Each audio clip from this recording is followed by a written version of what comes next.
خواجہ سرا آخری انصاف۔ اماں مجھے دیکھتے ہی کھل اٹھی اور حال احوال پوچھنے کے بعد دونوں بہنوں کی شادی کا ذکر چھیڑ دیا۔ ابا نظریں نیچے کیے ہوئے تھے، اتفاق سے سارے بہن بھائی بھی موجود تھے۔ میں نے 50,000 روپے نکالے، اماں کے ہاتھ پر رکھ دیے۔ اماں آپ سب مجھے صرف یہ بتا دو خسرا میں خود بنا تھا یا مجھے اللہ نے بنایا جو مجھے پیدا ہوتے ہی سزا دی جا رہی تھی؟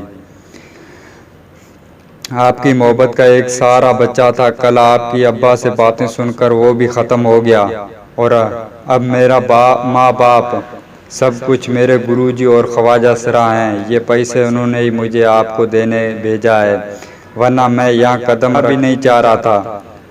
اب میں یہاں دوبارہ کبھی نہیں آؤں گا۔ یہ کہہ کر میں جانے کے لیے کھڑا ہو گیا۔ اماں نظریں جھکائے شرمندہ بیٹھی رہی، کچھ نہیں بولی۔ میں واپس اپنے گھر آ گیا اور اپنے آپ کو زیادہ مصروف کر لیا۔ اب میرا سب کچھ میرے اپنے تھے، ان کے لیے میں کچھ کرنا چاہتا تھا۔ گرو جی سے بات کر کے پروگرام کے معاملات اپنے ذمہ لے لیے اور ریٹ بڑھا دیے۔ اب میں بہت زیادہ مصروف ہو گیا تھا۔ گرو جی کا صندوق پیسوں سے بھرنے لگا۔ میری عمر 30 سال ہو چکی تھی اور آہستہ آہستہ میری مانگ کم ہونے لگی، جس کا مجھے پہلے سے ہی اندازہ تھا، اور نئے شامل ہونے والے 3 نوجوان خواجہ سراؤں کو میں تربیت دے کر تیار کر چکا تھا۔ گرو جی اب سارے معاملات میرے ہاتھ میں دے کر آرام کر رہے تھے۔ میں نے سب کو اعتماد میں لے کر ان جمع کیے 7 لاکھ روپے سے محلے میں 2 مکان خرید لیے۔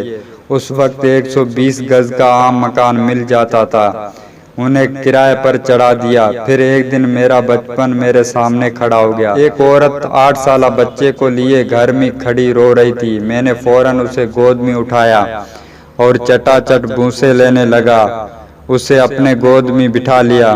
عورت کے جانے کے بعد میں گرو جی سے بولا، گرو جی میں چاہتا ہوں کہ یہ بچہ ہماری طرح ناچنے گانے والا نہیں بنے۔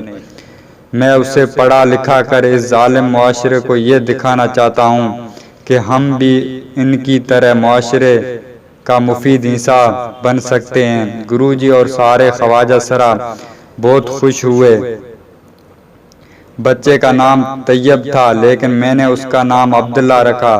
بڑی مشکل سے ایک ٹیچر کو بھاری فیس کے عوض ٹیوشن پڑھانے پر راضی کیا، اور ایک خواجہ سرا جو قرآن پڑھا ہوا تھا، اس نے عبداللہ کو قرآن پڑھانا بھی شروع کر دیا۔ عبداللہ اب ہم سب کی آنکھوں کا تارا بن چکا تھا۔ اس کی ماں 2 بار آئی، لیکن پھر وہ بھی اپنی دوسری اولاد میں مست ہو گئی۔ 4 سال بعد عبداللہ جب 6ٹھی کلاس میں تھا، ٹیوشن پڑھنے گیا، لیکن شام 6 بجے تک گھر نہیں آیا۔ ہم سب پریشان، ٹیچر سے معلوم کیا تو کہنے لگے وہ آدھے گھنٹے پہلے ہی نکل چکا ہے۔ اب ہم سب مزید پریشان ہو گئے۔ اس کے گھر دیکھا، پورا علاقہ چھان مارا، لیکن عبداللہ کا کوئی اتا پتہ نہ چل سکا۔ مجبوراً تھانے میں رپورٹ درج کرائی۔ SHO اچھا انسان تھا، اس نے اسی وقت پولیس کی گاڑی عبداللہ کی تلاش میں بھیج دی۔ ہم رات 10 بجے تھک ہار کر گھر چلے گئے۔ اگلا دن ہمارے لیے قیامت بن کر سامنے آیا۔ جب عبداللہ کی لاش ہمارے گھر پہنچی، پولیس نے بتایا کہ اس کے ساتھ اجتماعی زیادتی کر کے اسے بڑی بے دردی سے قتل کر دیا گیا ہے، اور مجرم بھی گرفتار کر لیے گئے ہیں۔ عبداللہ جو کہ میرا سب کچھ بن چکا تھا، اسے اس حالت میں دیکھ کر میں زمین پر گر گیا اور بے ہوش ہو گیا۔ ہوش آنے کے بعد عبداللہ کے گھر والوں کو خبر دی، لیکن وہاں سے کوئی بھی نہیں آیا۔ عبداللہ کو دفنانے کے بعد مجھے مجرموں کا خیال آیا۔ اسی وقت غصے سے کھولتا ہوا 2 خواجہ سراؤں کے ساتھ تھانے پہنچا۔ SHO نے پولیس والے کو مجرموں کو لانے کا کہا۔ 5 منٹ بعد 3 مجرم میرے سامنے کھڑے تھے، جن میں سے ایک کو دیکھ کر میرے دل میں زوردار سی ٹھیس اٹھی اور گر گیا۔ وہ میرا چھوٹا بھائی تھا۔ SHO فوراً مجھے جناح ہسپتال کے وارڈ میں لے گیا۔ مجھے دل کا خطرناک اٹیک پڑا تھا۔ 2 دن بعد گھر آیا تو سیدھا ایس ایچ او کے پاس گیا اور اس سے درخواست کی کہ مجرموں کو پھانسی سے کم سزا نہیں ہونی چاہیے۔ ایس ایچ او نے مجھے مطمئن کر کے گھر بھیج دیا۔ اگلے دن گھر پر ماں جھولی پھیلائے میرے سامنے کھڑی اپنے بیٹے کی زندگی کی بھیک مانگ رہی تھی، لیکن پہلی بار مجھے ماں پر ذرا بھی رحم نہیں آیا۔ عبداللہ کی موت کے بعد میرا دل اس علاقے سے اچاٹ ہو چکا تھا۔ تینوں گھر فروخت کر کے وہ علاقہ چھوڑ کر کسی اور علاقے میں آ گیا اور ایک چیلے کو اپنا جانشین بنا کر آرام کرنے لگا۔ میں نے پیسے پانی کی طرح بہا کر اپنے چھوٹے بھائی کو پھانسی دلوا کر اپنے عبداللہ کا انتقام لے لیا۔